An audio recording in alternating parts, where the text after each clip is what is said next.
Всегда есть... Здравствуйте, меня зовут Петр Лидов, я... Good day, my name is Petr Lidov, and I have the honor to be today's moderator.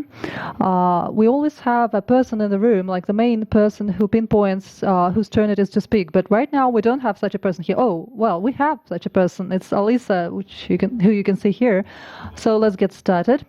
We'll have 2 goes today due to a limited number of seats here at the panel. I'm going to introduce the first batch of speakers. You've already seen Francis today. Francis is General Director of PRCA, CEO of PRCA, the biggest PR associations, and also head of ICCO. I'm not sure what it is, but maybe he'll speak about it himself. This is International Communications Consulting Organization. And of course, we're happy to have Francis here because it's been a long while. It's been a long time no see. And right now we are witnessing the opening of the Russian office of this company. Next to Francis, we can see Andrei Braginsky, who has been successfully representing the Moscow Exchange. Next to him is Anna Zelentsova, who represents an even more renowned organization, the Ministry of Finance of Russia. And Anna was actually the bold one who said that she'll be happily answering even the most challenging questions. So if you have any questions to her, please feel free. Yulia Grozovskaya, our next speaker, who every man here in the room and not just here wants to make acquaintance, because Vladimir Potanin's foundation that she represents is a very good reputational interaction, partner for reputational interaction. Pardon my joke. Maria Rybakova, she represents an even more serious organization, the Associated Car building, machine building factories.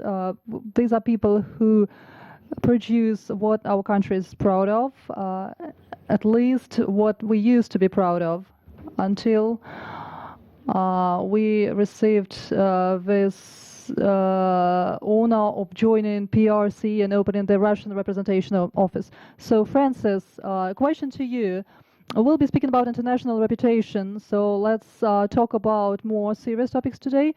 And international reputation is something that is very close to me personally, because I've been working in the Россия Сегодня media holding, which is the one of the largest Russian holdings and one of the largest international holdings, because we work worldwide and we have a very extensive satellite network. We have 32 languages, and here we are represented by RIA Novosti agency, which is the largest Russian information agency, and other structures.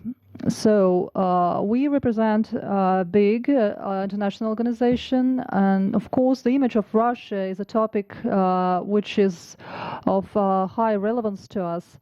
And moreover, I personally deal with this topic pretty often, and we have a systematic analysis on a regular basis of what foreign media write about us, and there's a very interesting research about that.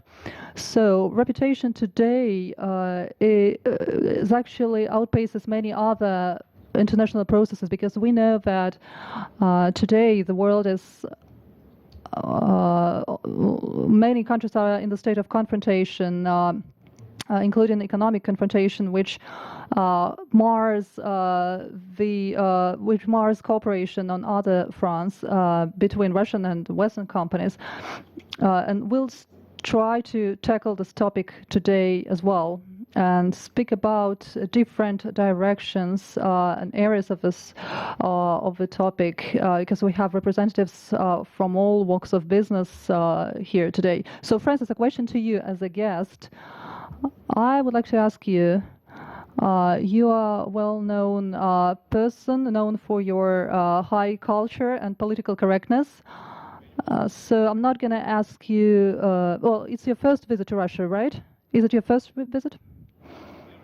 Yes, first visit to Russia. Well, as far as I know, you visited Dina yesterday at a restaurant, and you had this possibility to look into the Russian culture already. I'm not going to ask you what you liked in Russia, but what were the things you didn't like in Russian culture?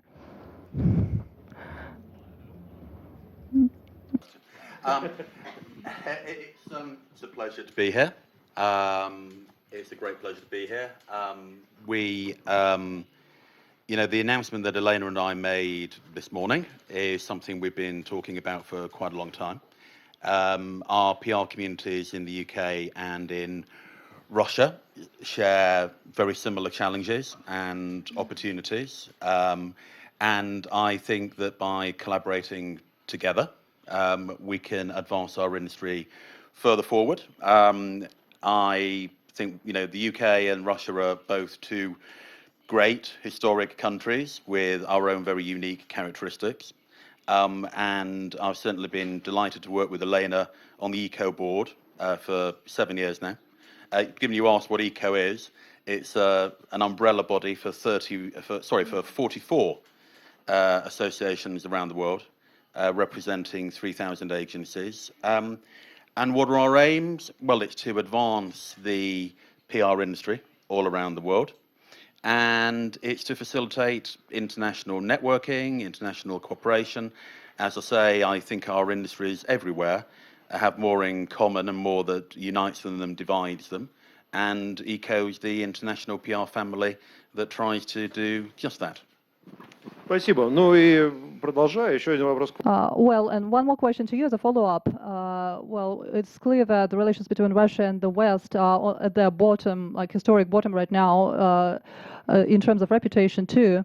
On the one hand, I think that for business, it poses a serious challenge. But on the other hand, maybe for such a business that deals with restoring or building a reputation, this poses an interesting entrance point, because many clients, many customers who want to look good or to restore, improve their reputation, see an opportunity here. So don't you see a contradiction here, and what kind of assessment you could give in terms of reputation and potential for the association, for the PRCA in this regard? So I'm not here to talk about international politics, but the fact that we have launched today PRCA Russia says that we in the UK personally very much value our relationship with fellow practitioners in Russia. And I think it would also be fair to say that everyone sensible wants good relations between countries all around the world, and that's certainly the case between the UK and Russia. Now, in terms of opportunities for our industry, I think there are an enormous range of opportunities to collaborate, both on a business level and on a personal level. We at ECO have always had a strong Russian presence at all of our events and on our board. I remember hosting Andrei Baranikov, for example, at one of our events in, I think, Oxford in the UK that we held at an ECO summit a few years ago. So like I say, I'm not here to talk about politics. I'm here to talk about PR, reputation management, that sort of thing. But I hope that the creation of PRCA Russia today with Elena and I can be the beginning of a strong relationship between our two countries' PR industries, and something that we can build on. Now, if I think about the UK PR market, it's incredibly international in outlook. It has links and clients all around the world. It welcomes people from all around the world as part of its staff. And I think that's something that we can build on. And speaking on behalf of PRCA UK, you would all be very welcome if you're ever in London or in Dubai or in Singapore or imminently in Buenos Aires to come along to any of our events as part of the new broader PRCA family. Спасибо большое. Ну, давайте мы тогда поговорим с остальными. Okay, well, let's move on and speak with other participants. Andrei Braginsky is representing Moscow exchange. Well, this is actually a short bridge from London. And Megaphone company that I've worked for a long time made a listing on the London exchange. Nonetheless, reputation of Russian finance institutions in the Western world. Do you see any visible problems there, or any pronounced trends going on in the world today, or is it all okay? So do you need to improve on something, and do you need maybe help from PR professionals from everywhere, including London? Well, I think that all the Russian companies who want to build reputation of international ones, who want to build up a reputation in the West, they face the same problem, which is negative narrative rhetoric in the international media about Russia.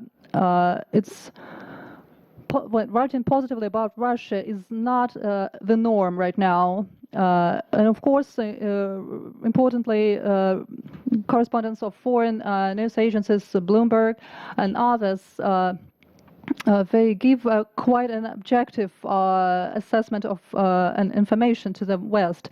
But what does it mean for Russian companies?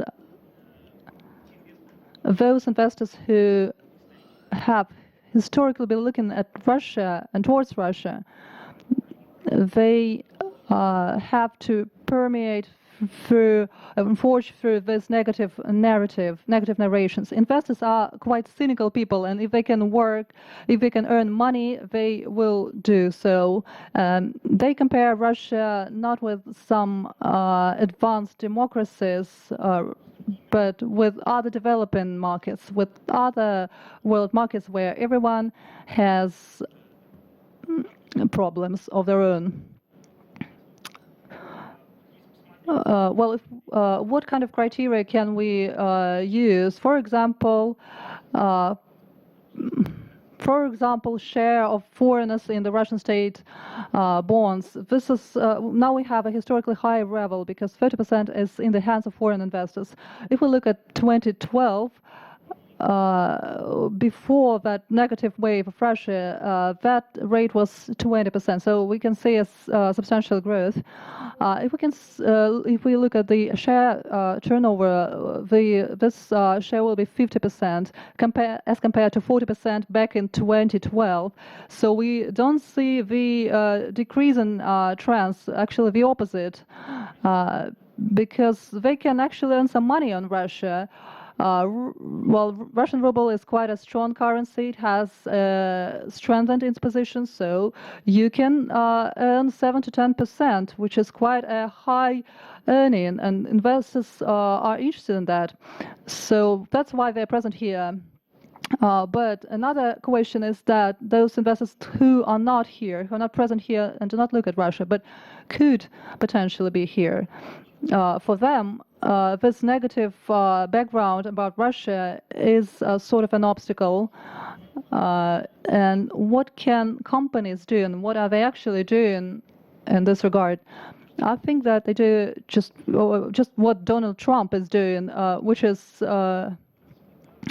creating media themselves, owning media and owning media of their own, and working with social media of international business communities such as LinkedIn, Twitter, and others. So maybe making their own international events. For example, at the Moscow Exchange, we have our own road shows where we take officials to London, Shanghai, Beijing, and other places. So if we cannot convey a message through traditional press channels and traditional media, we reach out and we reach our target audience directly and tell them about the positive things about ourselves that we want to share. And the last remark for me, companies companies try to speak the language understandable to international community, the language of technology. For example, the headhunter company who invests in American shares are saying we're a Russian company. They're not saying we are a Russian company, but they're saying something like we are a highly technological company, and we are similar to some of the European counterparts, such as Google, or when Yandex Taxi, a Russian taxi company, tries to have an RPO, they also liken themselves to Uber.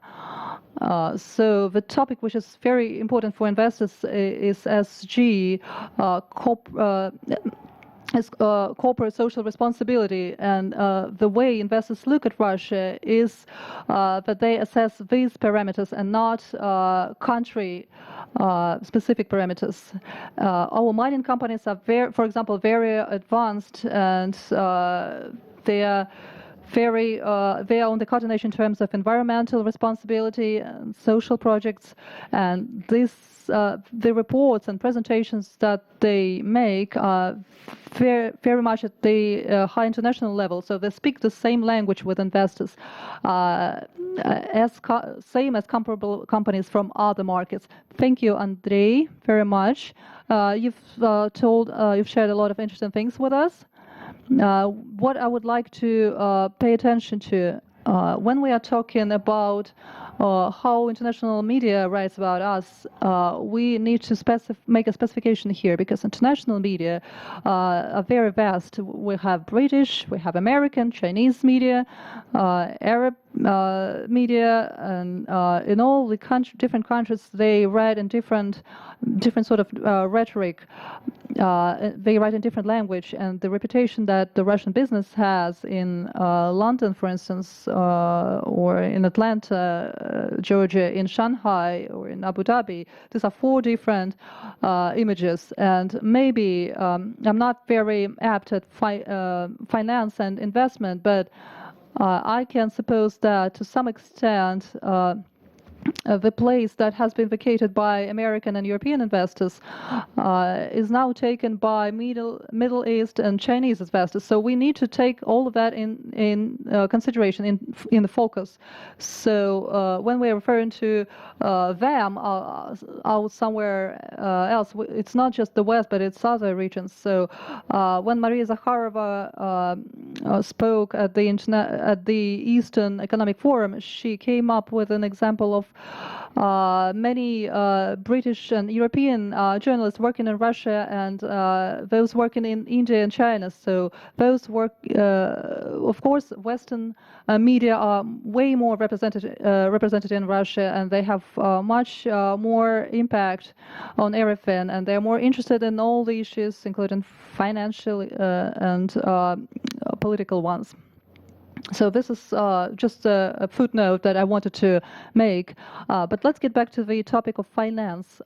Today's world of finance is multifaceted, and there are many understandable or not very understandable tools and topics, including those of high interest for customers and from businesses. So I'm trying to present Anna from the Ministry of Finance. So Anna, what is your take on the most important reputational issues in the financial sphere, both in Russia and in the world? Hello, dear colleagues. Peter has had to speak on behalf of the whole finance area. This is not my competence, really. But I'd rather talk about finance in regards with the relations with consumers, meaning retail. This is what each of us faces every day, no matter if he works in finance or not.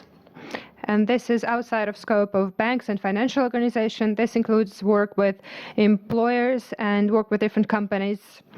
Interesting that financial literacy of population as an idea, it arose at the end of the 90s, but for the first time at the international level, it was reasoned by Russia. In 2006, when Russia was the part of G8, and we were the chairman of it. This topic came into the agenda at the meeting of the ministers of finance, and they made a joint announcement in the whole world. An interesting phenomenon is that I was responsible for social responsibility back then in an international organization, in an international company. And we were just starting to build this cross-sector partnership with Minister of Finance on behalf of the business. And our international colleagues were just starting to work on this topic, and they told me that the relationship to them was very, very strange, because everyone thought that's not the good topic to deal with. So this is some minor topic which was not taken seriously. If we look at today's situation, at the year 2019, in more than 60 countries of the world, there is a national finance literacy program, and this includes Russia.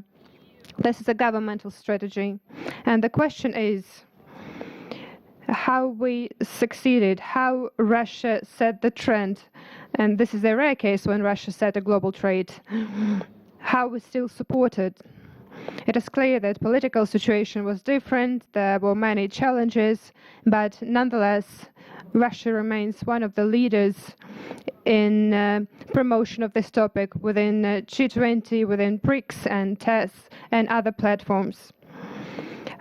Very few know about it, but I think this is an exceptional case. When I am a co-chairman of working group on finance literacy with China and the USA. What is important here? How it happened. That if we look hindsight, how did it all happen? What steps were made? The topic itself was started by Minister of Finance, but it is important that it was a very important topic. No one realized it was that important back then, but global financial crisis of 2008 helps us in this really, which was caused by low American finance literacy. We know that those borrowers crushed the American market, and then it spread to the rest of the world. After this, countries started to realize that what we're talking about is very important. So, integrating this trend of development, we did it. We realized that when we were just starting, we didn't have such reputation. We were trying to find partners. I think it's very important to have proper partners in global agenda. We started cooperating with the Organization of Economical Development and World Market on this. And this gave us additional weight in what we were proposing to the world. Another important trend is that slowly we started finding those people who were becoming the ambassadors. For example, Netherlands Queen, we discussed this yesterday at dinner, the Queen of the Netherlands, she has education in finance, and she was dealing with microfinance companies. And thanks to our participation, she became the ambassador of G20 and UN and supports the program of financial literacy. So we managed to find the right ambassadors, which are international, have great reputation, and then promoted this topic. The other case is when one case is when Russian Minister of Finance starts it. Another case is when the Queen of Netherlands initiates it. I believe that Minister of Finance of Russia is more important than Queen. When we talk with all regulators and when we are at the Basel's committee, the Queen of Netherlands is more important. But this is for now. Yes, hopefully it is just for now. Today, we discussed honesty a lot. And it's important that the topic that we proposed, it is honest towards the consumer. It's hard to manipulate it. We talk B2B, we talk to the governments of the countries, to regulators, to business, and realize that this reaches consumers, and consumer votes for us. They don't understand immediately. Sometimes they say, don't teach me to live, but you help me with money. But when they start realizing the use of it for themselves, they also become our opponent, our advocate. And we combined this work in Russia, which was quite significant. Currently, we sent more than 11 guides to schools for free in financial literacy. So this is very sustainable. What we do inside the country, we send it to the international market as well. We face different situations. For example, in 2013, we were the chairman in G20 and announced this topic as one of the main ones. In 2014, G8 didn't happen, and this still remained our topic, and we still worry about this because it's impossible to have rating which is about the rating of the country. But since the topic of sustainable development is not political, it is very important, whether it's Minister of Finance or business, it's important to find topics that become a part of international trends and to be proactive in them. So we were the first to come up with these trends and gain this reputation. But also it's important to be in line with international standards, because the way we acted when we started working in G20, many people looked at us and they were thinking that the Russians are weird, and everyone doubted that we could arrange something good. But after successful summit, no one had similar question anymore. So when you speak the same language in direct and in indirect sense, it is very important.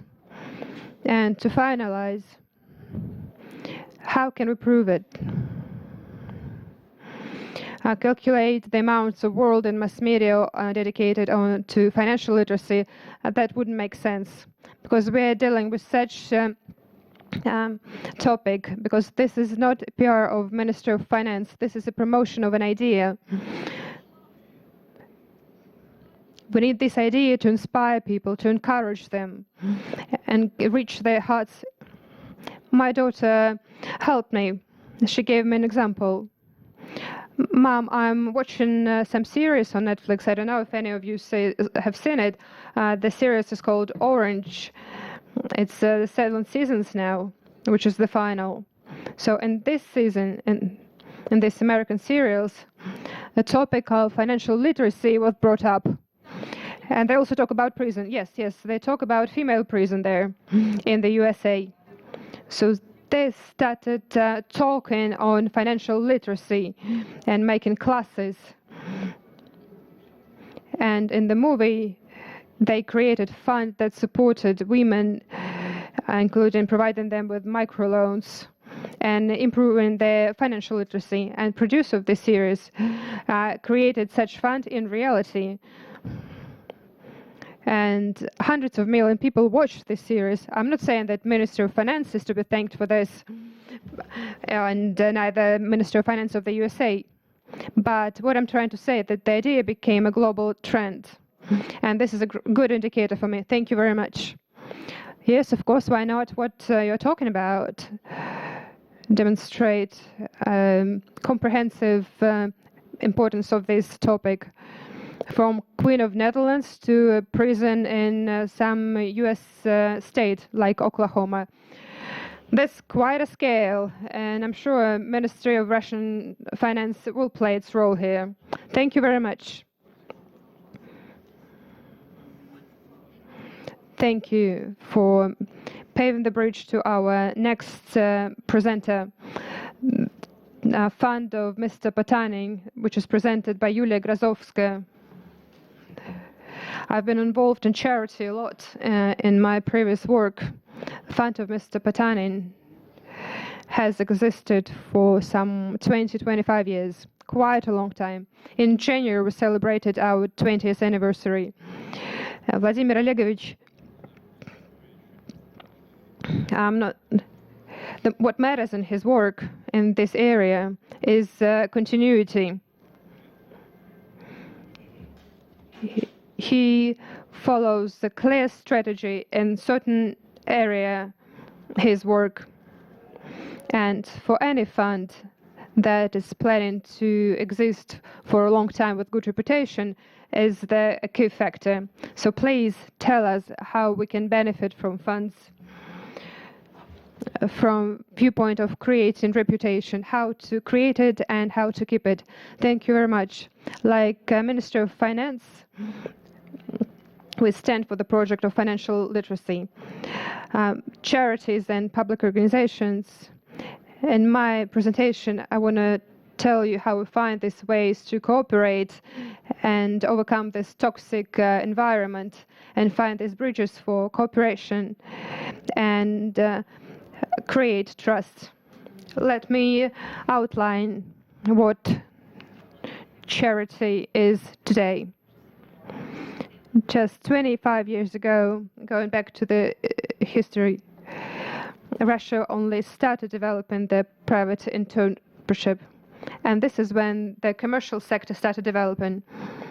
And within this short period, Russian charity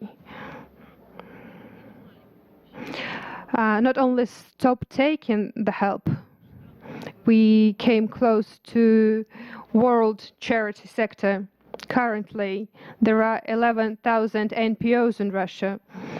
Owners of private capital spend more than 400 million to solve social problems. Almost 90% of Russians participate in charity activity.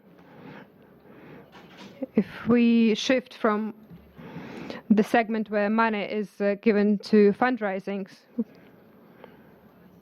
this is also a huge sector. 350 million rubles is collected through online platform. And this has shown a huge increase, a five-fold increase. At the example of our technologies used in charity sector, it will be interesting to look at success models for the business companies. Reputation for charity sector is not a cherry on the cake, it is the cake itself. Because the activity of such companies is built on trust. Such unmeasurable indicators, trust is the result. It is an indicator of efficiency of charity's operations. This is a strategic asset which everything relies on.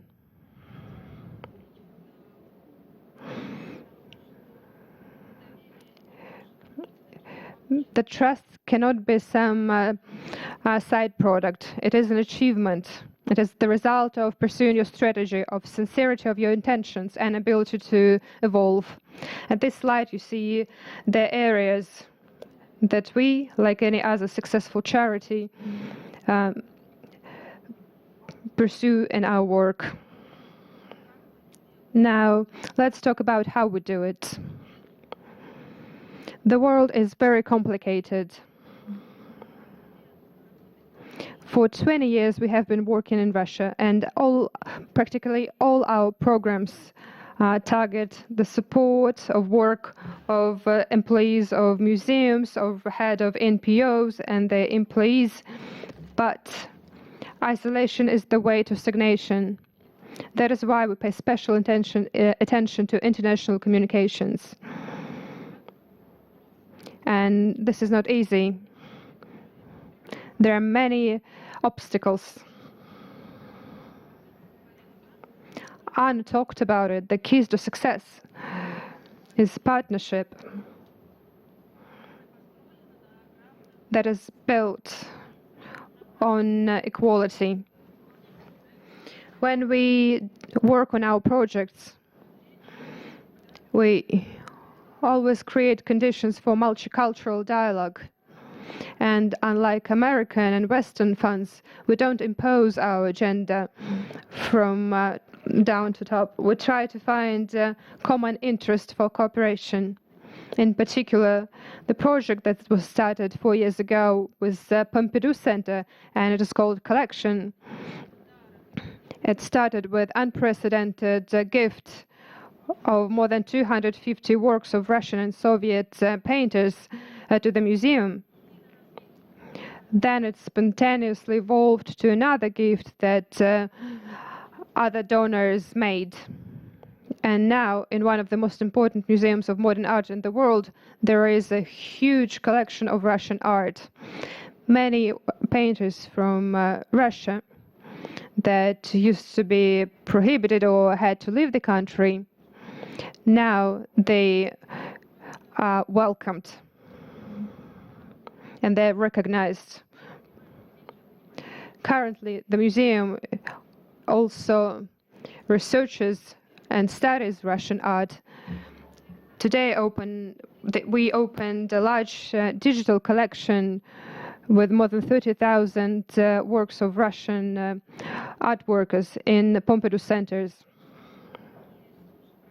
And our other projects work in the same way, like the one called Not Moscow, which is supported by Minister of Culture. And our fund is a strategic partner to this project. It all started with train travel in Russia, and the route was much longer than Transsib to international symposium where participated largest international supervisors and researchers. They went to see regional art of Russia, and this train traveled a few times. First, it just traveled around the whole country. Then we initiated a dialogue and discussed the potentials of art in Russia and Biennale in Venice. In June, we opened an exhibition in Center of Arts in Brussels. And ahead, we have many more plans and ambitions. We also cooperate with Guggenheim Museum. We don't want to tire you with too many details. I want to sum up that what matters most is equal dialogue and cooperation. I gave you examples in art, but the same happens in charity, because fund does a lot for charity to become systematic. Just recently, some infrastructure organizations that unites the interest of all charities in Europe and in other countries will launch a special program for heads of NPOs. First, there will be a training program in Brussels, then they will come to Moscow. We will welcome them here, and also in area of education. So this is the last example. Social finance in Oxford, in business school named after Said, started thanks to partnership with our fund. And every year we make a course where key people and organizations, NPOs, participate as they get to know new ways of work in a non-commercial area. Do I get it right that reputation of our funds in international partnership is totally positive, and no one has negative emotions towards you being from Russia? We are always welcomed. Russian charity is the part of a professional dialogue and part of charity organizations. When we take our initiatives to different places, sometimes when we first get to know each other, they are a little too careful. But why are they being careful?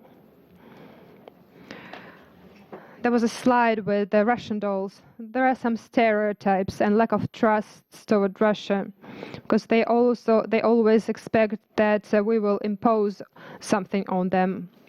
Okay, thank you. That was a very interesting. So far, everything sounds very good.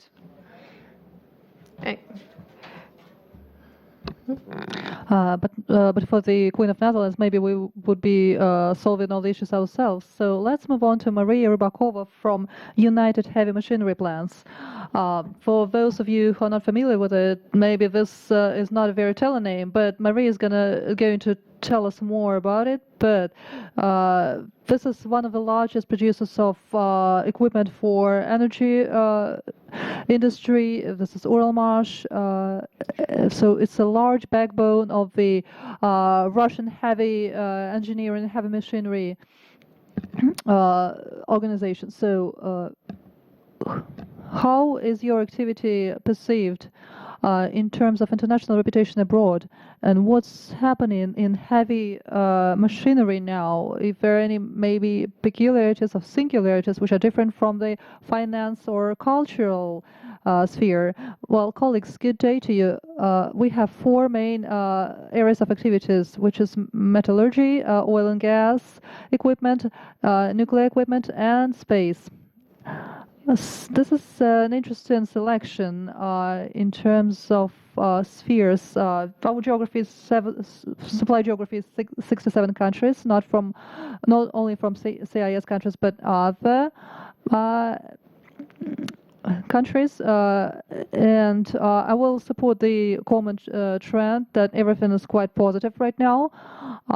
In the countries with free market, reputation right now can easily be converted into particular contracts, and this can be easily assessed. Well, as Andrei said, where big money is working, people are very cynical, and they're very cynical in terms of choosing suppliers.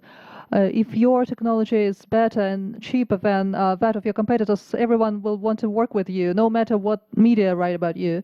So media information will be secondary in this regard. 4 years ago, we started to work with our foreign customers in terms of information.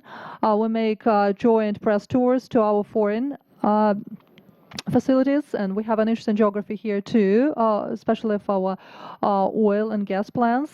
From also at every third space facility in the world, well, every third space facility in the world has our equipment. Space launch facility. Well, also military bases, military stations are developing quite fast. Well, our equipment is at the foreign military space launching sites as well, such as those in India and Korea. And I would like to say that it's not just us, it's the entire Russian industry and science, which is very convertible right now. It's very reputable and very high. And one of our most challenging projects is a thermonuclear reactor, which is being built in France right now. And Russia is playing a key role, one of the key roles there. Russian scientists and Russian technologists make this, play a central role in this project. So it's impossible to put those artificial boundaries here.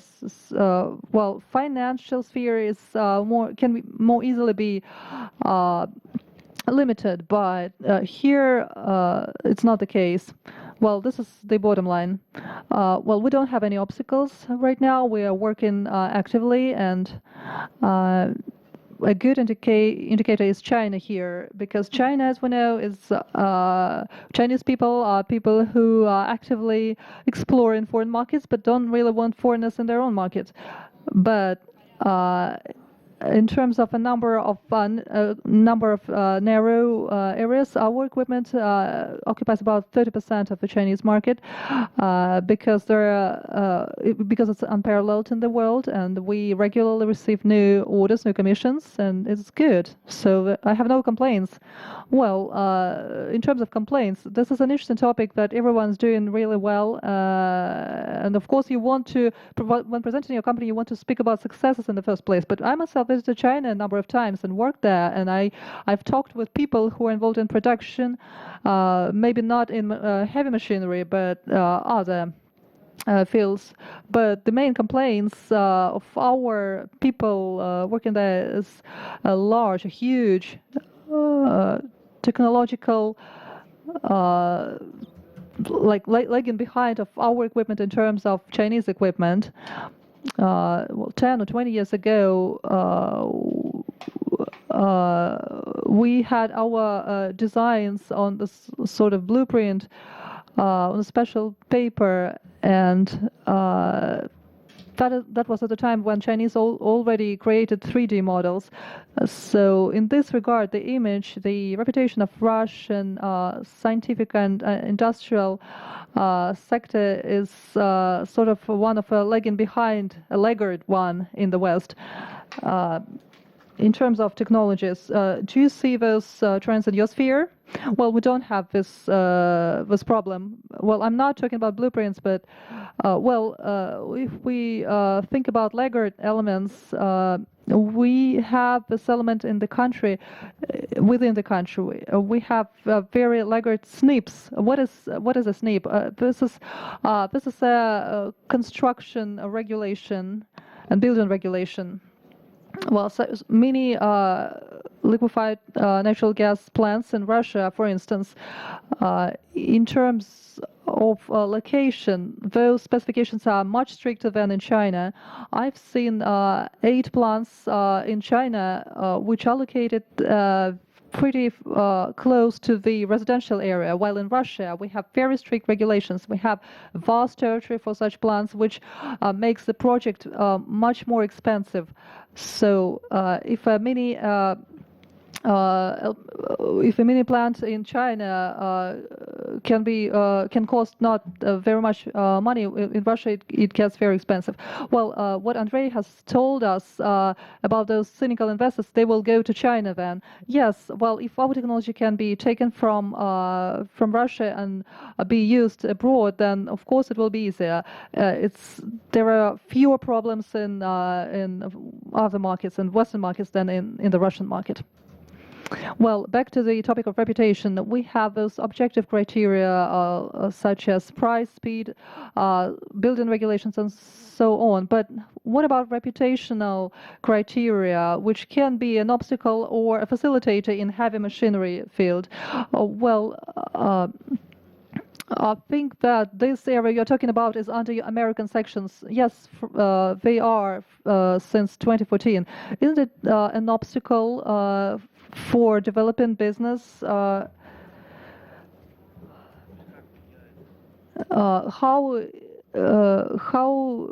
kind of impact it has on your global business? Well, I can't say that we don't feel any impact at all. It's not so. But the question is that some of equipment suppliers who supply equipment for us, they cannot continue to do so in the present day conditions. But none of our foreign projects have been impacted or damaged by that. We continue to sell the equipment.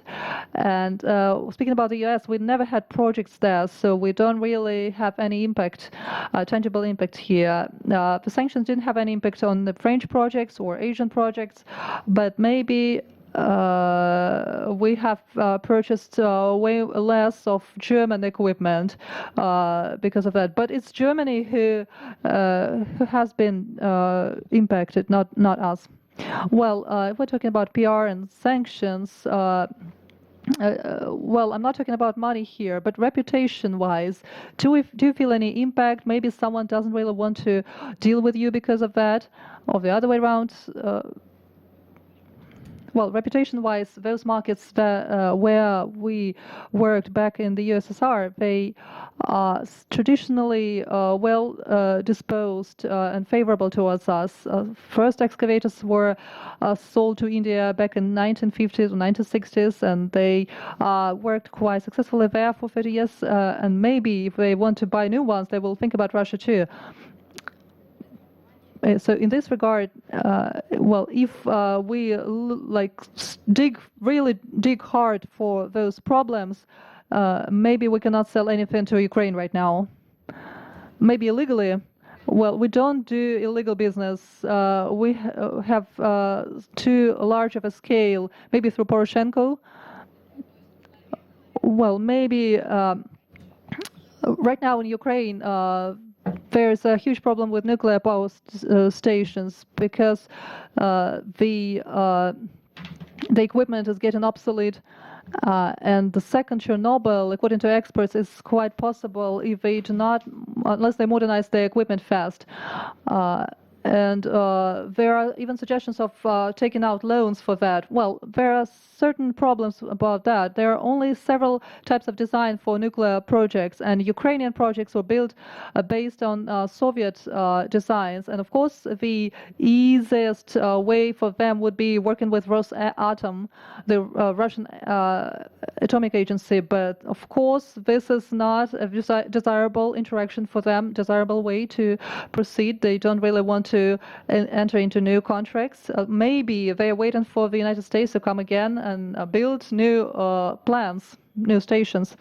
Well, we gave everyone an opportunity to speak here, so maybe the audience have some questions. Please. Good day, my name is Alexander. I'm from Reputation Institute, and we deal with professional assessment of corporate reputation. And we measure it in 15 countries, including Russia. We have been doing it from 13 years now. My question is to Francis. We can see that the reputation of Russian companies it's lower than that of foreign companies by 15 points, and this is only specific for Russia. So the companies who work in Russia are assessed by Russian citizens less than foreign companies or foreign citizens. So why is this happening? That the Russian companies would have thought. But can I just make a broader point about reputation and doing business internationally and so on? We're very clear that reputation is the most valuable asset any organisation has. And that grows every year, and we do a lot of work in measuring reputation as well. And from our perspective, we at ECO, we have our own way of measuring PR agencies, for example, their effectiveness. We have international standards called Communications Management Standard, we've had for years. So we too want to raise the reputation of companies all around the world, including the reputation of our own profession. The trustworthiness of PR as a communication skill and its importance to every business. The broader bit about working internationally, if I might, I see a really clear desire from Western countries and countries all around the world to work collaboratively and to work internationally. If I think about Elena, she works at Fleischmann. Fleischmann is a company owned by Omnicom, an American holding company, one of the biggest holding companies within the PR industry. There is a complete welcome by Omnicom and WPP and other companies like that to work in this country. And so whatever our respective media might say, let me say on behalf of ECO and the PRCA, and speaking as an Englishman, there is a great desire to work with companies here in Russia, and frankly, I can only see that desire growing over the years. Спасибо большое. Конечно. Нужно. Свои перспективы, да, я хотела бы добавить, что, мне кажется, здесь очень рад. Well, I would like to add from my perspective, there are many reasons and factors taking place here. I don't want to range them, but what we see now is that Russian companies, there are more Russian companies in Russia, and they are very different. Corporate social responsibilities is at different levels in them, and of course the presence of board of directors or absence of board of directors. Well, so global companies, when they come to Russia, they have global standards that they take with them, which they apply in different countries, and of course they have those standards even in terms of communications, in terms of ethics, in terms of corporate social responsibility. So when we started this financial literacy program, we worked with Citibank, who have their own city fund, and they separate finance literacy from marketing and so on. While in Russia back then, many companies actually mixed or confused those aspects. So there is this factor playing out, and maybe some companies working in Russia, it's easier for them in this regard. But another aspect is applies to people working in media and communications. Well, media don't really like good news. They don't really like to produce good news. Maybe they sometimes overlook those good examples that companies make in Russia sometimes, and those good examples as funds make. Even our financial literacy program, they think of it in terms of it being a publicity campaign, for instance, or advertising, and they don't really want to write about it because of that. So it's actually a problem of how to show people the good examples and to interact with the customers directly, to showcase your position. Of course, the third issue that we deal with here is cooperating with Russian banks, both medium and large-scale ones, and also we start working with employers, because this is also about the attitude of employers to their employees and the other way around. So we are saying that we have great programs of financial literacy at the workplace. So when you take care of your employees, you do better business-wise. You are more successful, because otherwise you'll just have to deal with absenteeism and other problems. So this is a win-win approach. But right now, not very many companies in Russia are ready to implement such practices and standards. What we already talked this morning, if there is sort of a vision, but if there is no cohesion and there's no step-by-step implementation of the strategy, then it doesn't work. So it's not just something that is nice to do, but this is about building a comprehensive, cohesive structure. Moreover, we see that the share of corporate social responsibility is about 40% in Russian companies. Well, okay, thank you. I think that we are finalizing the first part now, but before we wrap up, I would like to come up with another comment. I think that we shouldn't overlook, we shouldn't forget about this global environment that we all live in, and this is also applicable to PR organizations in our country and development, international development. The world has changed a little bit in terms of serious way of integration and of establishing global standards backwards, actually. We can see this political element in economic relations, which is growing. We see increase in disintegration, and you can ask Francis about disintegration, maybe in the corridors, how hard Brexit is different from soft Brexit. And also there are problems of economic separation of whole countries and rupture of long-standing ties. It's not good and not bad, but this is reality we live in. While previously we were used to this boundaryless, boundaryless world, all existing in this global system of values and corporate social responsibility and regulations, but now the situation has changed a great deal, and given the experience of such institutions as Ministry of Finance, we can actually teach others a lot. And referring to that it's more cheaper in Russia, we can say that we also have cheap and good technologies in Russia too. And this is also a factor of our life now, even though, of course, there is a huge experience in the West and in the East and in the South too. But in the current realities, we need to cultivate everything in our own country, not relying too much on foreign experts. Let's give everyone a round of applause. We are wrapping up the first part of the section, and let's give Francis a special thank you for attending the dinner yesterday and for delivering his presentation today, and also listening about Brexit. I'm going to call in the next session, next